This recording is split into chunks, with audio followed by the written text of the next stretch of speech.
part of the Press Play Podcast Network.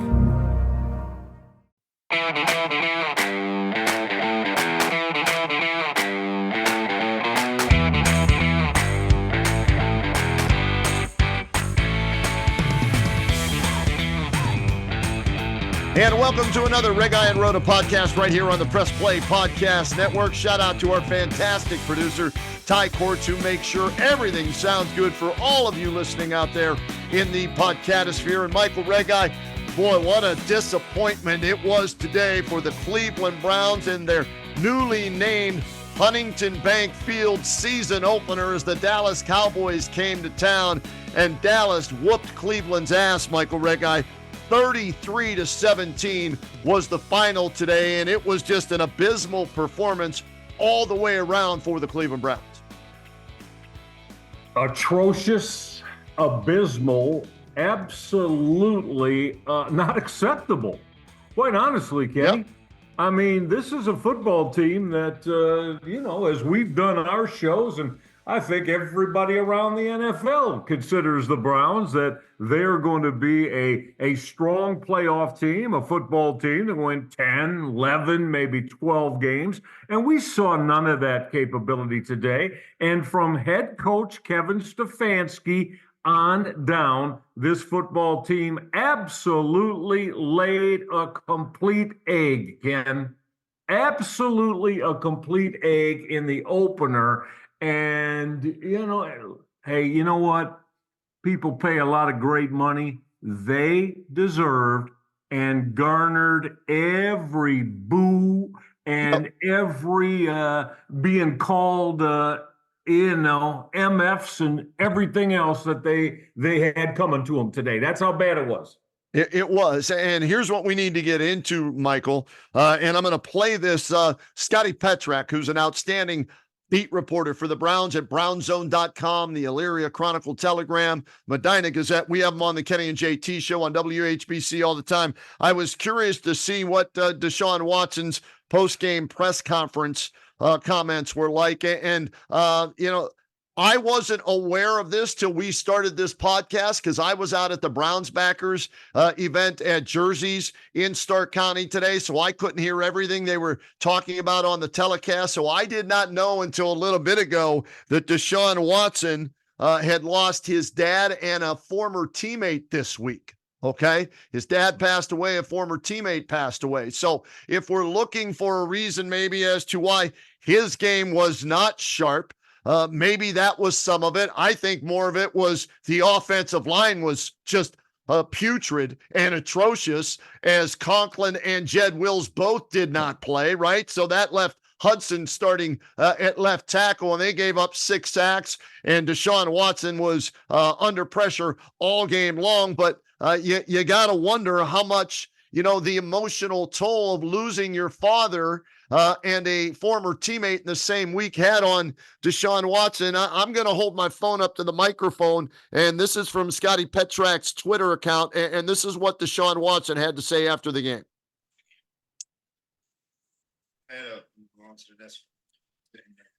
It's been a long week,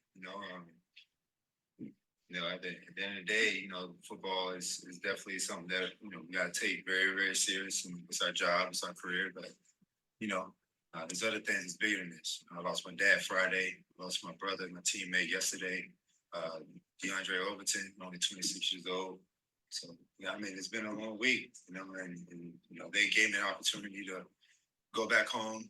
But, I told them I wanted to be with my guys. So, it wasn't even really about football. It really just kind of, his first time seeing me over the weekend kind of let me know he's here with me.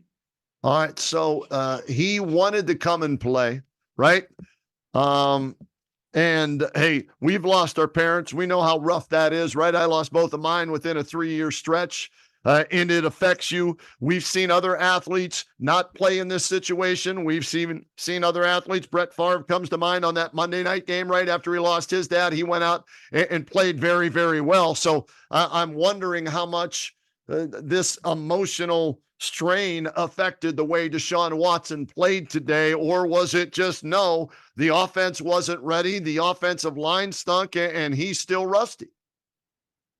Well, it had to be an extremely emotional day and last few days for Deshaun Watson. Kenny, look, we're all human beings. There's no doubt about that. And when you have those type of battles that you're going through psychologically, it's very difficult. It's very difficult to just uh, do the day and do the job because that's not really where your mind is, right? Right, right. So much empathy for Deshaun Watson there and sympathy to him and his loved ones. Now, Ken, that being said, though, I am a believer, gotta get your thoughts on this. If he felt that this was too emotional of a situation, that he just wasn't able to go out and perform the way that he felt he was capable of or wanted to, Kenny, then I maintain that he needed to tell Kevin Stefanski that and let him know. And again, nobody's going to fold him for that. If he flat out just said, I can't go today, then that is the only individual that knows that. I'm assuming that didn't happen. So, Ken, I mean, you know how it is. You go out there, right? You go Yep. out there, you're expected to perform to the maximum of your capabilities. And tremendous sympathy and empathy for him and losing loved ones. But I'm going to stay with that. If he felt that he couldn't go, then he needed to disclose that and maybe let the head coach know that somebody else may have a better opportunity for us to win than me today. I've got to believe it weighed on him, Michael, right? I want to play, but it's going to be tough after you lose your dad on Friday, I think he said in the press conference.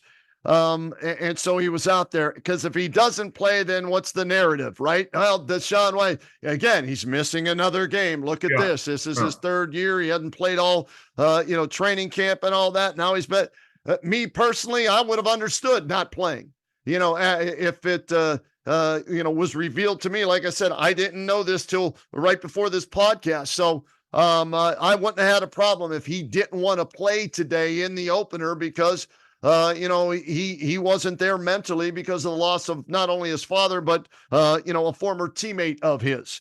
And then in those situations, Michael, having been around sports for so long, you often see teammates rise to the occasion for their fellow teammate, right? Give that extra effort to try and lift that person's game up. And I didn't see any of that today. I saw an offensive line that got pushed around. Joel Bitonio, supposed to be all pro, all this, all that, and everything in his 11th seat. He got shoved in the backfield. Hudson was a revolving door at left tackle. That offense just looked completely out of sync. There was no running game. They missed Nick Chubb. That was painfully obvious. But would it have made a difference with the way that offensive line played? And then at times, Watson threw balls that were on the money. His receivers dropped him. Then his receivers were wide open, and he was as inaccurate as he's been, well, I guess since he's been a Cleveland Brown. So I don't know what to take away from this game. Well, I know what I take away from it. It was an anemic, abhorrent offensive game. Okay. And so we put out there maybe some of the measurables psychologically, emotionally that were there with Deshaun Watson. I'm going to stand by what I said, though, Ken. Okay. If you go out there, then it's incumbent upon you to put up the type of performance that is expected of you to win a football game. And all he needed to do, if he didn't feel he was capable of that, it was incumbent upon him to let Kevin Stefanski know. Okay, so that's there. All right, we put that out there. A lot of sympathy and just heartfelt sympathy for Deshaun Watson. Family members, again, unless it's happened to you, you can't even begin to understand how much of a toll it can take on you. The Browns offensively were anemic today. They Yep. were torrent today. Is one of the worst offensive performances I've seen with everyone included. And I start with Kevin Stefanski. It has to start there, doesn't it? Absolutely, it does. Yeah. You know, we've given the man all kinds of credit and everything. And it's not that, oh, we're saying Kevin Stefanski isn't a good coach.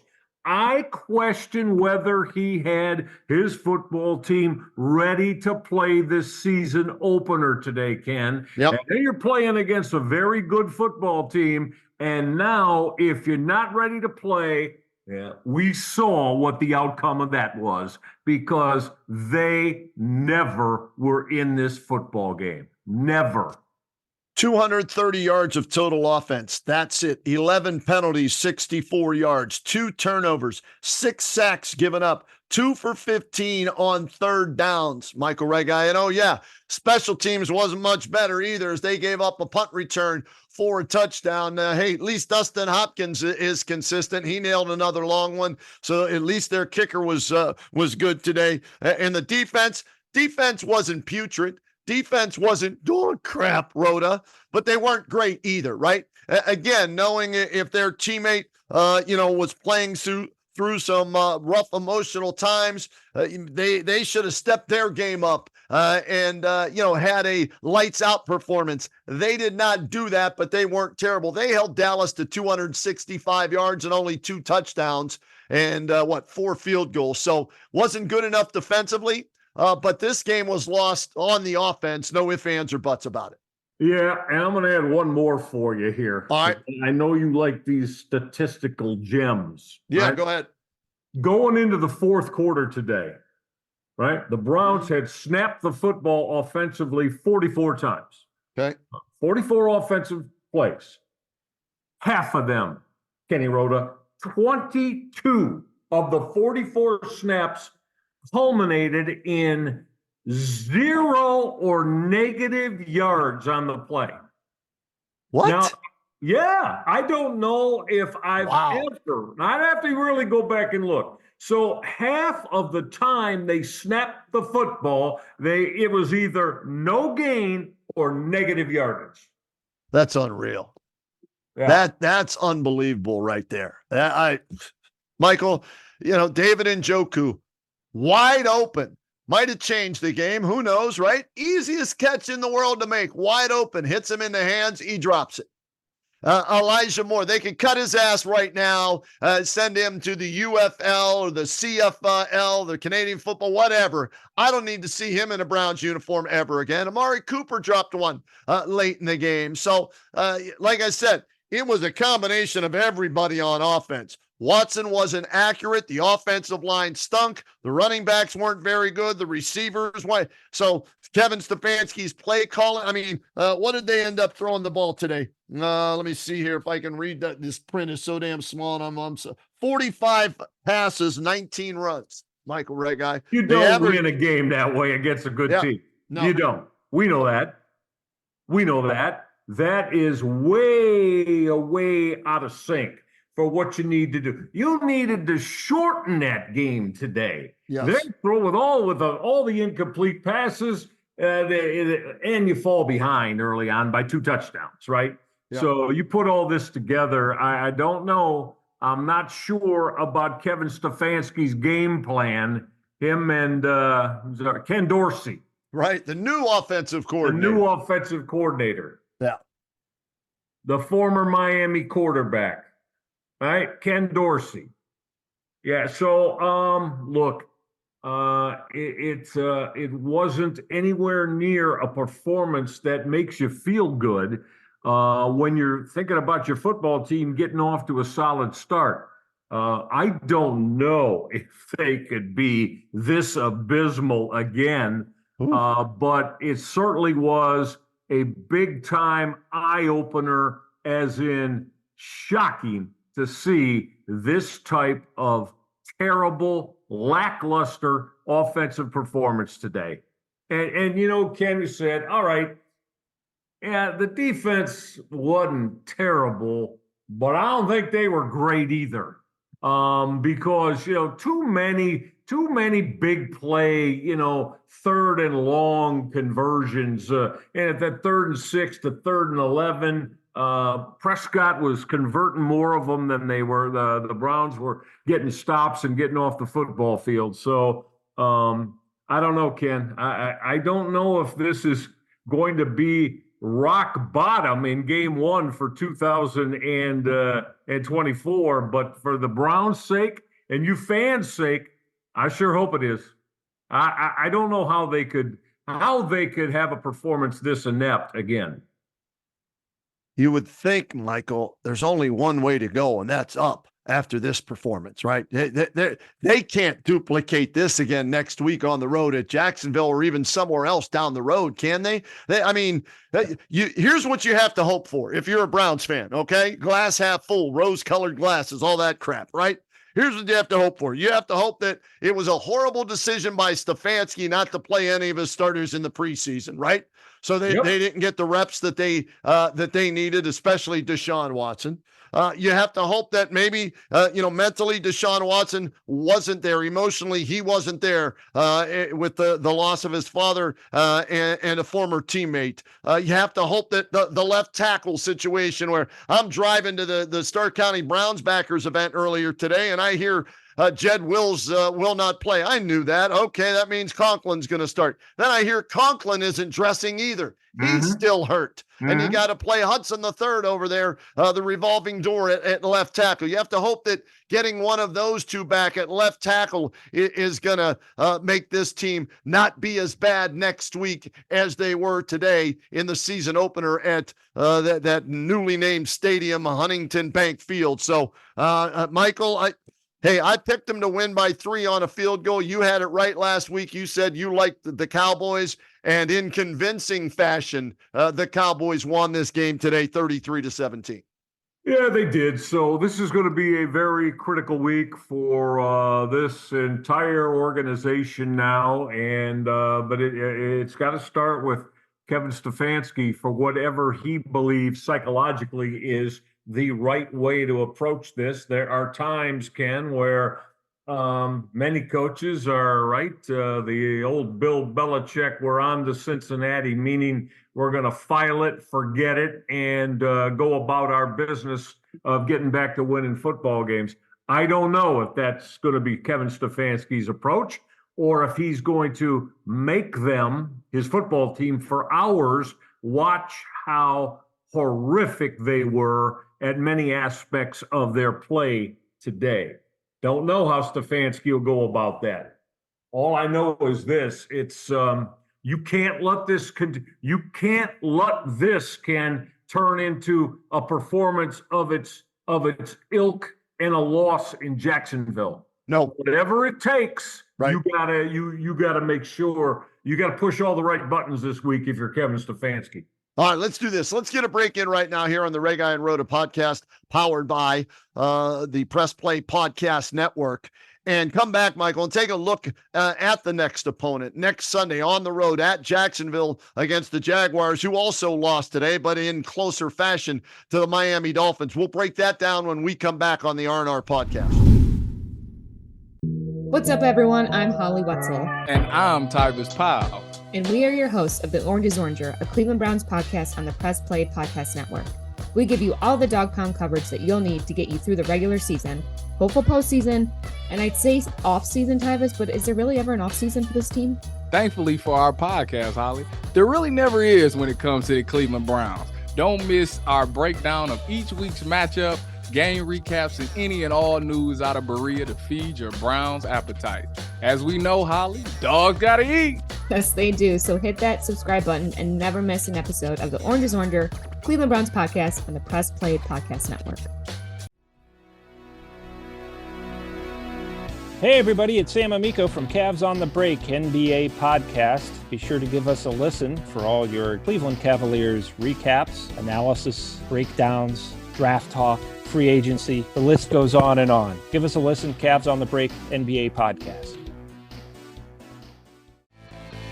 Looking for new insights on the Cleveland sports scene with a unique side of Cleveland sports history?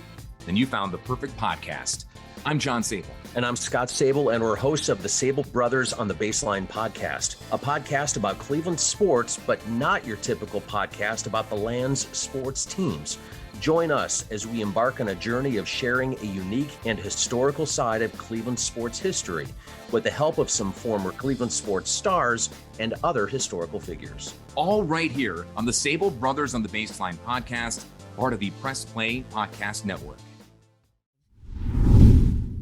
And we continue with the Reghi and Roda podcast here on the Press Play Podcast Network. We're recapping the Browns' abysmal, horrific, terrible loss to the Cowboys, 33-17 in the season and home opener. And, oh, yeah, Mike, we didn't mention before the game, Dak Prescott became the highest paid player ever in the National Football League, getting $231 million guaranteed from Jerry Jones and $240 million over the next 4 years. So maybe that put a little pep in his step as he came out. And while he wasn't great, Michael, he valued the football, took care of the football, and made plays early in the game when they jumped out to that 20-3 halftime lead. Well, that's exactly right. He played well enough. And again, he kept his offense on the football field, didn't make the dramatic mistake and give the Browns any hope for life by turning the football over. So,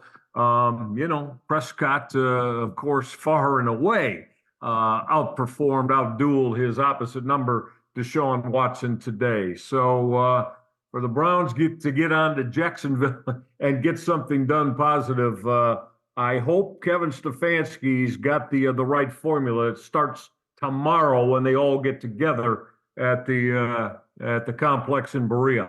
Another good friend of ours, Daryl Ryder from 92.3 The Fan, Browns Radio Network, sent this stat out in one of his reports, Michael. At one point, Cleveland went 3 and out 6 times in 7 possessions, and the 7th was an interception on second down. The Browns were outgained 216-54 at halftime when they trailed 20-3. Game was over right then and there, Michael. Oh, there that was done. Yeah. All the fans out at Jersey's in Canton, they're like, hey, we ain't coming back from this. Yeah, they stuck around until the punt return, went for a touchdown, and Bubba Vitrone's got some work to do, and then they started heading towards the exit just like a lot of the fans at that stadium did.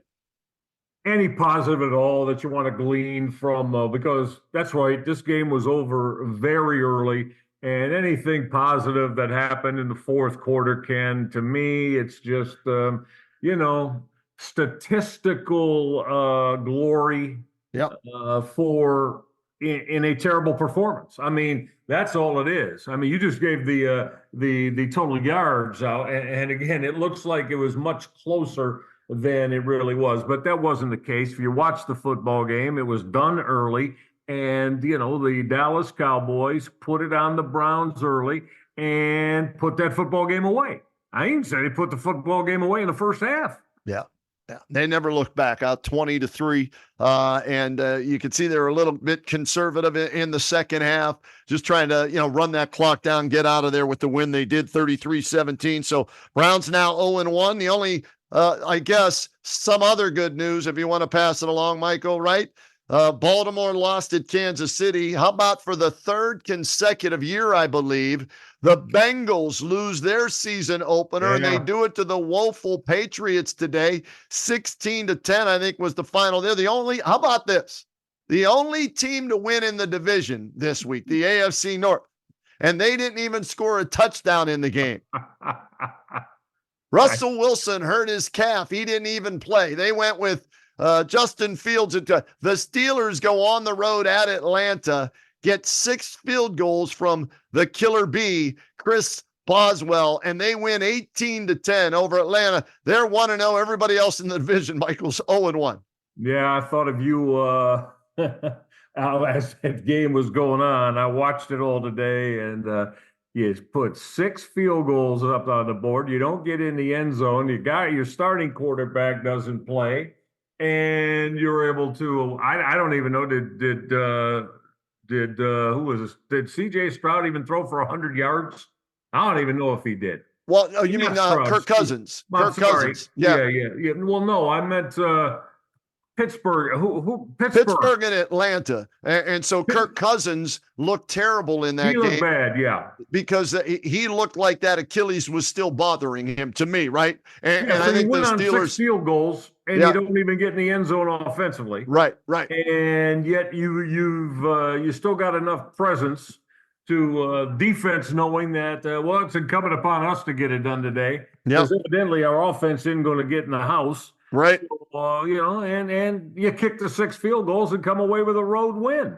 And they'll take it with everybody else losing in week number 1. So Browns right now 0-1 going on the road next week. 1 o'clock kickoff at Jacksonville against the Jaguars, who lost a tough one today to the Miami Dolphins, 20-17. Those two teams right there in the Sunshine State considered legitimate playoff contenders, like the Browns supposedly are. We'll see. Time will tell on that. So Michael going there, with an 0-1 record, you can ill afford to start 0-2 in this division with, the schedule that they play, after their bye week in week number 10. Well, you're right. And going to see what Trevor Lawrence and the Jaguar and Kenny, what we saw today. Well, as we've said, we've certainly laid out as anemic and as just abysmal as the Browns were offensively. If I'm a Browns defensive member, we may have to win this football game. Yep. We can't go to 0-2. We may have to win this football game. So the last thing you can have is looking where you need to put up, let's say 27 points or more to beat Trevor Lawrence. Because what you saw today offensively, if I'm playing as a member of the Browns defense, it's not that you're, spewing it out all week, but I'm thinking to myself, we may not get a lot of help from this other unit on our squad, so we better not have a poor performance today where we're going to give up 30 or we got no shot to win. Michael, I think the one thing the Steelers, I'll give them credit for, they came into this season knowing, you know what? If we win games, it's going to be because of our defense, not our offense. Yeah. Because Russell Wilson's ancient. Justin Fields hasn't done a doodly squat, in the NFL after being a first-round pick. So I think their approach is, hey, that's fine. We'll win games. That's the identity of that Steelers team this year, with J.J. Watt leading the way. Cam Hayward still there in the defensive line. They picked up Patrick Queen in the offseason, Minkah Fitzpatrick on the back end. Those are their playmakers, and they all happen to be they have one playmaker on offense. That's George Pickens. That's it. Nobody else in a questionable offensive line. So those defensive players know, all right, it's on us to keep this a low-scoring game and hope that we don't make many mistakes and find a way to win. They did that today, 18-10. The Browns may have to start thinking that way, especially with Chubb being out. You don't know when you're getting Wills or Conklin back, right? And after this, and David Njoku left the stadium in a walking boot today. So there's another guy that you may not have on offense. Going to be a fun week, Mr. Rhoda. It's going to be a fun week for the Browns to try to work themselves out of this and go win a football game on the road. Might want to call this Sunday Bloody Sunday, Reg. The Browns get, taken out back to woodshed 33-17, and the Guardians on the road in Los Angeles. Shohei Ohtani hits a 450-foot blast. Guardians get shut out 4-0, second straight loss, and Kansas City coming strong, only 2.5 games out with 19 left to play, with the Guardians trying to hold on for dear life in the AL Central. Not a good Sunday for Cleveland sports fans. Can we get to October and the playoffs already? Because the Guardians are at certain days, Kenny, look like they're crawling their way there to try to get to postseason baseball. Yeah, they are. I'm looking at the standings right now as I wrote them down, Reg. Guardians 81-62, Royals 79-65, 2.5 out. Twins 76-67, 5 out. And how about the Tigers above 500 now at 73-71? They're 8.5 out with 19 games left to play. for the Guardians. So the only good news, they control their own destiny. And if they don't win all three in Chicago this week, I'll be pissed off because Chicago's on pace to be the worst team in the history of Major League Baseball, as they are like 33-111, I think is their record. So the Guardians need to go into Chicago, sweep the White Sox, and then they get to play 13 of their final 16 at home. Yep. Yeah. Well, and they gotta have to take advantage of this now. Yep. That home cooking, because like we said, they nowhere near have put themselves in coming down the stretch. And again, overall, it's been a really strong year, but yep. You don't want us to see a terrible final 3 weeks of the regular season take away all the terrific baseball they've played literally for 5 months. So I think that's the biggest onus on Stephen Vogt and his baseball team right now. I'm with you 100% on that, Reg. So we'll see how that ends up, and we'll see what tweaks the Browns make to their offense and special teams as they get ready for the Jaguars next Sunday. And, of course, we'll break it all down afterwards here on the R&R podcast, Reg. Always a blast, always fun to do this, type of thing with you, whether it's after a win or a loss, doesn't matter. Just enjoy getting together with you. Yeah, absolutely, Roadman. I feel the very same way. And like I said, it's going to be a very, very interesting week for especially Kevin Stefanski and his Browns. And we'll add the Guardians to that too. But we'll get back at it next week and discuss it all. Look forward to it. Sounds great. All right. Thanks again to our outstanding producer, Ty Cordts, who puts this all out there for you to get. Hey, find us on the Press Play Podcast Network. Subscribe there, so whenever we do put a podcast together, you're notified. Or you can just find us wherever you get your podcast. Ask your smart device to play the Reghi Roda podcast. She or he will find it no matter where you are at. All right, everybody, have a great week. We'll talk to you next time on the R&R podcast.